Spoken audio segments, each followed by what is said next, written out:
Hey there, Reddit explorers. Before we dive into today's shocking story, make sure to hit that subscribe button and turn on notifications so you never miss any of these jaw-dropping tales. If you enjoy the video, smash that like button, it really helps the channel grow. I used to believe I had it all. A beautiful wife named Claire, a dream house in an upscale neighborhood, a successful career as a software developer, and what I thought was a rock-solid marriage of 8 years. Claire and I met in college, dated for 3 years, and got married in a ceremony that all our friends described as picture perfect. She worked as a marketing executive for a prominent company, and between our dual incomes, we lived comfortably. 2 years ago, we moved into Oakwood Estates, an exclusive gated community with pristine lawns and spacious homes. The neighbors were friendly, successful professionals like us. Among them was Michael Donovan, a divorced investment banker who lived 3 houses down from us.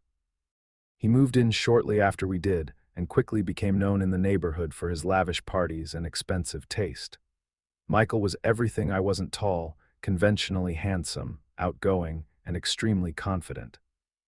While I spent most of my time working from home or at the office, he seemed to have endless free time to socialize. At neighborhood gatherings, he'd always make a point to chat with Claire, complimenting her outfit or asking about her work. I never thought much of it. Claire was attractive, and people naturally gravitated toward her. "He's just being friendly," Claire would say whenever I mentioned Michael's attention. "Besides, it's nice to have neighbors who actually want to build a community." I trusted my wife completely. Claire and I had weathered challenges before a miscarriage early in our marriage, my father's death, her mother's battle with cancer.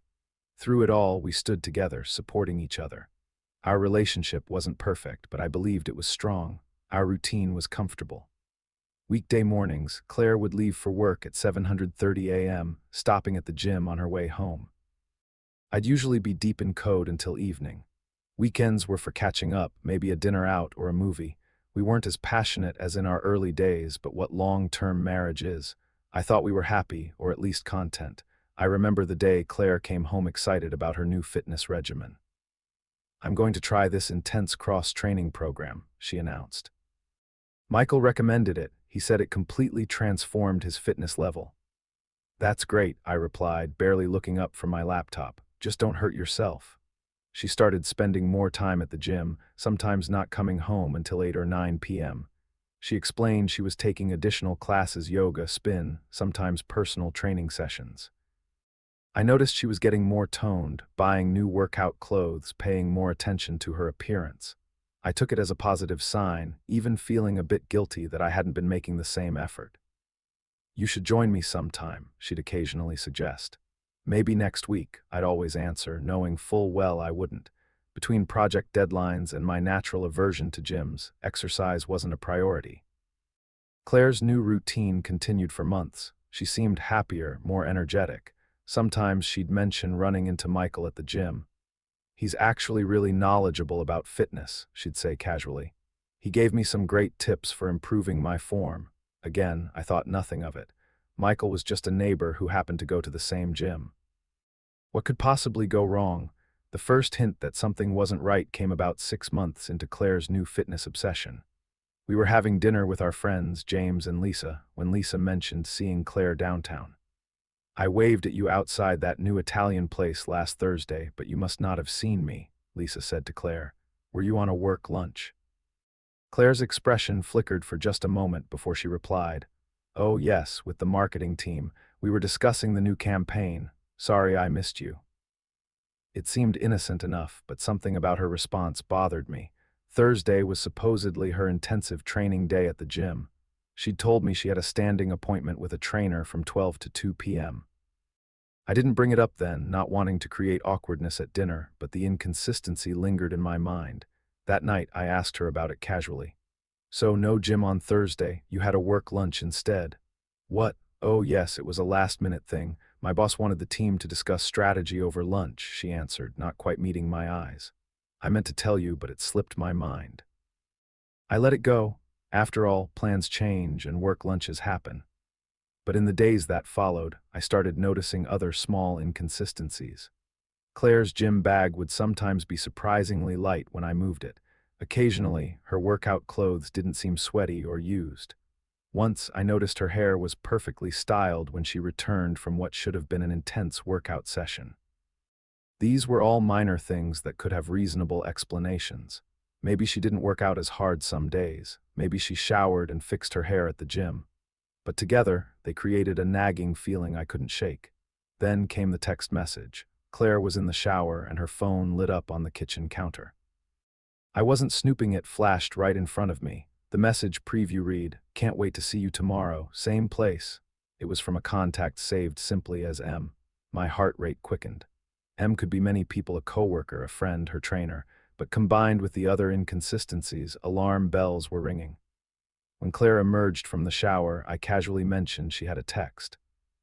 "Who's M?" I asked, trying to sound nonchalant. She grabbed the phone quickly. "Just Melissa from work. We're coordinating on a project." Her voice was steady, but there was something defensive in her posture. I nodded and pretended to accept this explanation, though I had never heard of any Melissa before. That night, I lay awake while Claire slept peacefully beside me. Was I being paranoid? Was I creating problems where none existed? I'd never been the jealous type, and I hated the idea of becoming suspicious and controlling. I decided to pay more attention without jumping to conclusions. I started noting when Claire said she was going to the gym, how long she was gone, what she looked like when she returned. I even drove by the gym once during her supposed training session. Her car was there, which was somewhat reassuring, though I felt ashamed of checking up on her. Work became harder to focus on. I found myself staring at code for hours, my mind elsewhere. One afternoon, I was supposed to be working from home while Claire was at spin class.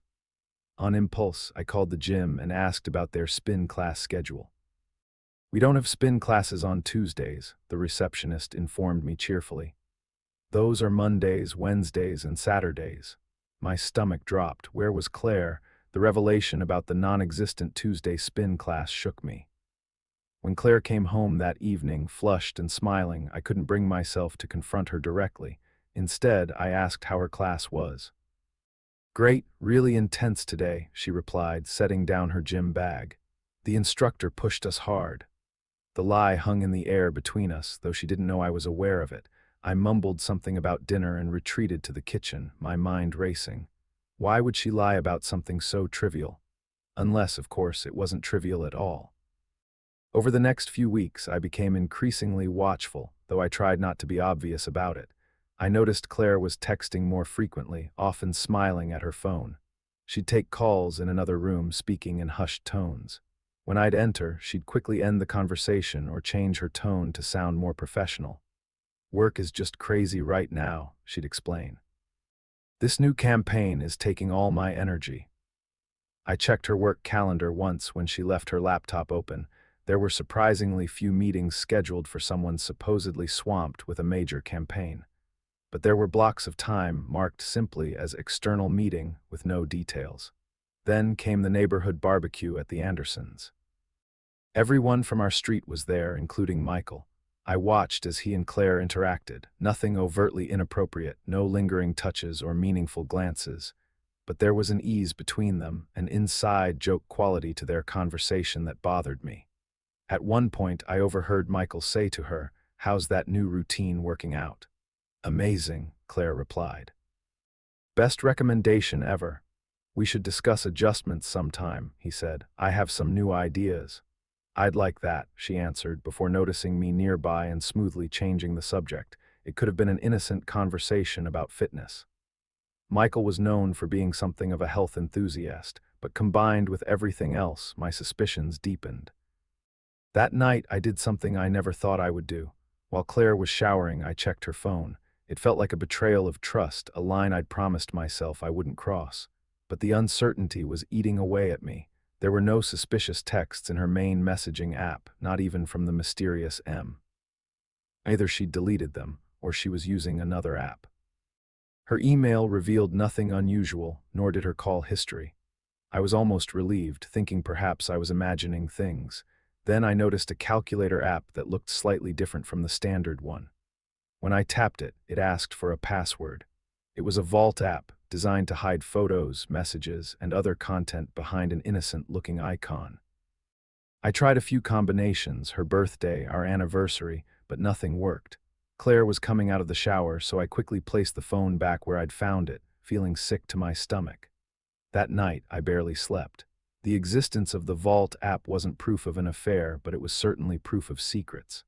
Why would my wife need to hide things from me? What could be so private that it required special protection? The next day, Claire mentioned she'd be late coming home because of a team-building dinner.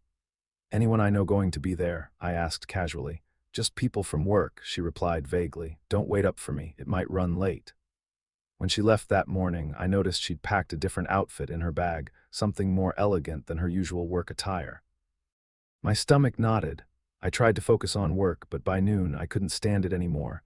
I decided to drive by her office during lunch just to see if her car was there. It wasn't. I sat in my car, staring at the empty parking spot where she usually parked, feeling like someone had punched me in the gut. Where was she? With whom? I drove home in a daze, barely registering the traffic around me. Before I knew what I was doing, I found myself driving slowly past Michael's house. His car wasn't in the driveway either. It could be a coincidence. Both could be out for completely innocent reasons. But the pieces were starting to form a picture I didn't want to see. 3 days after my drive-by of Michael's house, I was doing laundry, something I rarely handled since Claire usually took care of it. I was trying to be helpful, to reconnect with her through small gestures. As I was sorting clothes, I picked up her gym bag to empty it of dirty workout clothes. The bag felt heavier than it should. In the side pocket, I found a small velvet pouch. Curiosity got the better of me, and I opened it. Inside was a delicate silver bracelet with a small charm, the letter M. My hands shook as I examined it. It could be innocent, perhaps a gift from a coworker or friend. But in my heart, I knew better. I placed it back exactly as I'd found it and continued searching the bag. In the main compartment, beneath her workout clothes, was a small, sealed envelope. I stared at it for a long time, knowing that opening it would cross another line, possibly a point of no return. But I couldn't stop myself. Inside was a hotel keycard and a note written in a masculine hand. "Same room as last time. Can't wait to continue where we left off." M, the room number, and hotel name were printed on the keycard sleeve. The Grand Plaza, room 827. The last shred of doubt I'd been clinging to evaporated. My wife was having an affair with our neighbor. I sat on the floor of our bedroom, surrounded by laundry, feeling like my world was collapsing. How long had it been going on? How many lies had she told? How many times had she been with him while I worked, trusted, and remained faithful?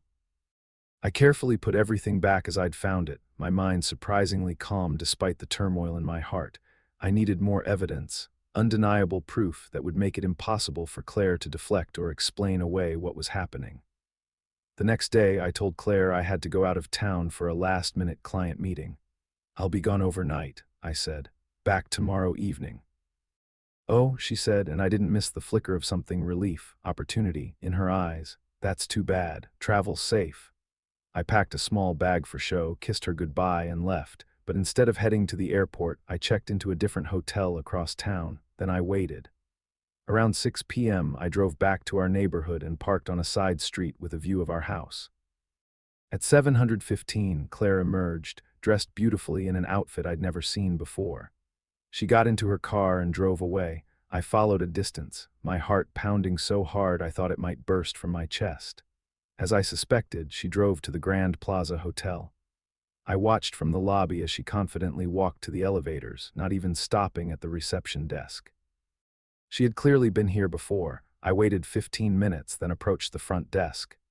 "Excuse me," I said to the receptionist. "My wife just went up to meet Michael Donovan. Could you let me know the room number? I'm running late." The young man checked his computer. "Mr. Donovan is in room 827. Should I call up to let them know you're coming?" "No, thank you," I replied. "I want to surprise them." I took the elevator to the 8th floor, a strange calm settling over me. When I reached room 827, I paused. On the other side of this door was the truth, a truth that would likely end my marriage. I took a deep breath and knocked. Michael opened the door, wearing only pants, his chest bare. His confident smile disappeared when he saw me. "James," he said, his face draining of color. "This isn't—" I pushed past him into the room. Claire was sitting on the bed in lingerie, a glass of wine in her hand. When she saw me, she froze, her expression moving from shock to horror. James, she gasped. What are you? How did you? How long? I asked quietly. I should go, Michael said, reaching for his shirt. Stay, I commanded. I want to hear this from both of you. How long? Claire's eyes filled with tears. James, please let me explain. How long? I shouted, my composure finally breaking. 2 years, Michael admitted when Claire seemed unable to speak. It started almost right after I moved to the neighborhood. 2 years, almost our entire time in our new home. While I was working, building our future, my wife and our neighbor had been carrying on an affair under my nose. The gym, I asked Claire. She looked down, unable to meet my eyes. Sometimes I went, sometimes we met here or at his house when you were at work. Did you ever think about me? I asked, my voice breaking. Did you ever consider what this would do to us? Claire was crying now. James, it just happened. I didn't plan it. We were having problems. What problems? I interrupted. What problems were so terrible that instead of talking to me, you decided to sleep with him for 2 years? You were always working, she said weakly. You never paid attention to me anymore. Michael was there, he listened, he made me feel wanted. Stop, I said, holding up my hand.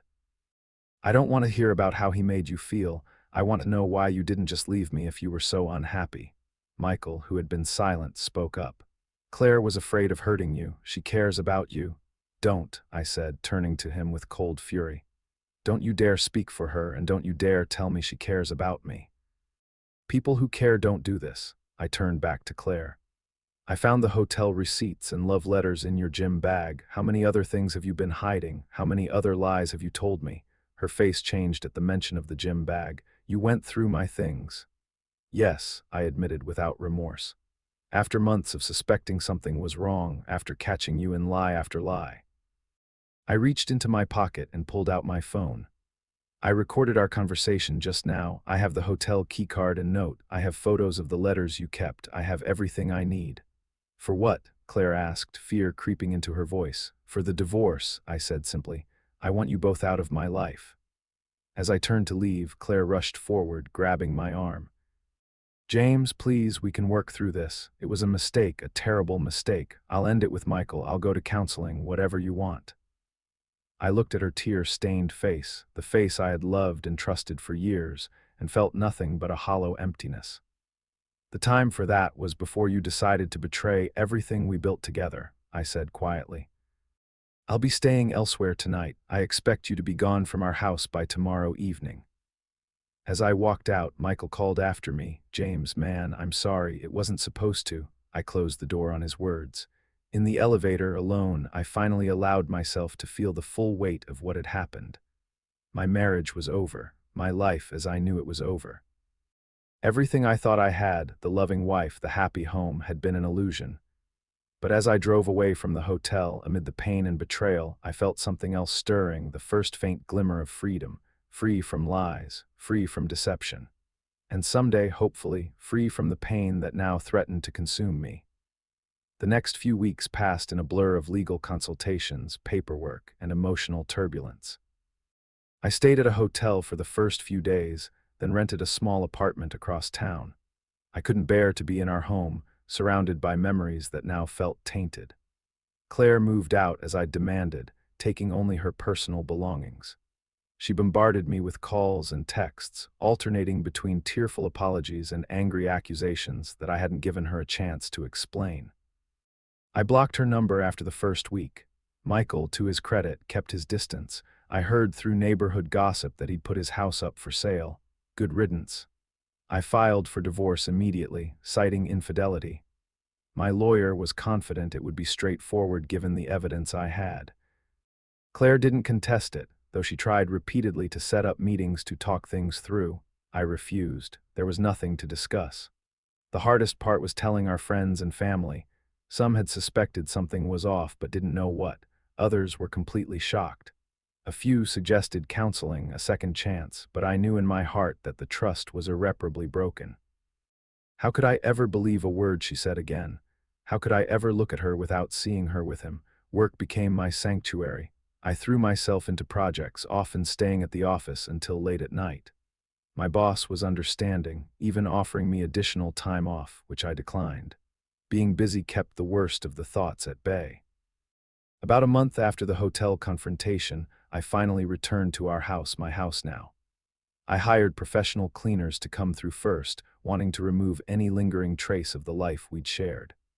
I redecorated, rearranged furniture, and replaced our bed. It was cathartic, erasing the physical reminders of our marriage. Claire made one last attempt to reconcile.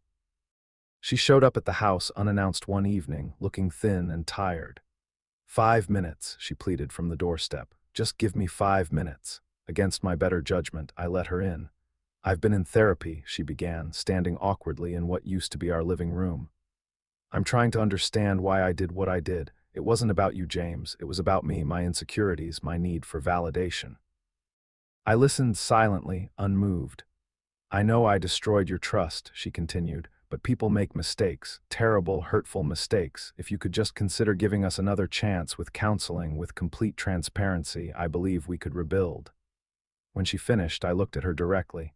Did you love him? She hesitated. I thought I did, but it wasn't real. What we had was real, James. Had, I emphasized, past tense, and that's where it's going to stay. So that's it, she asked, tears forming.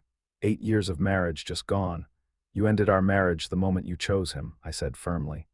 Not just once in a moment of weakness, but every day for 2 years.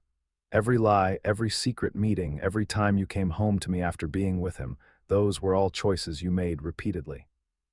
She wiped her eyes. What about forgiveness? I may forgive you someday, I admitted, for my own peace, but that doesn't mean I'll forget or that we can go back to what we had. That's gone, Claire. After she left, I found myself strangely calm. The conversation had solidified what I already knew. There was no going back. The divorce proceeded, and 3 months after discovering the affair, it was finalized. Claire received less in the settlement than she might have under different circumstances, given the evidence of her infidelity. As for Michael, I heard he moved to another state. Claire, I was told by a mutual friend, had taken a job offer in a different city. Our social circle had largely fractured, with people taking sides or simply distancing themselves from the mess. The most surprising outcome was my own personal growth. The betrayal forced me to reevaluate everything: my work-life balance, my tendency to trust too easily, my future goals. I started therapy, joined a divorce support group, and even began dating again after about a year. The pain never completely disappeared, but it changed form. What started as a sharp, debilitating agony gradually transformed into a dull ache and eventually into a kind of wisdom, a hard-earned understanding of human complexity and my own resilience.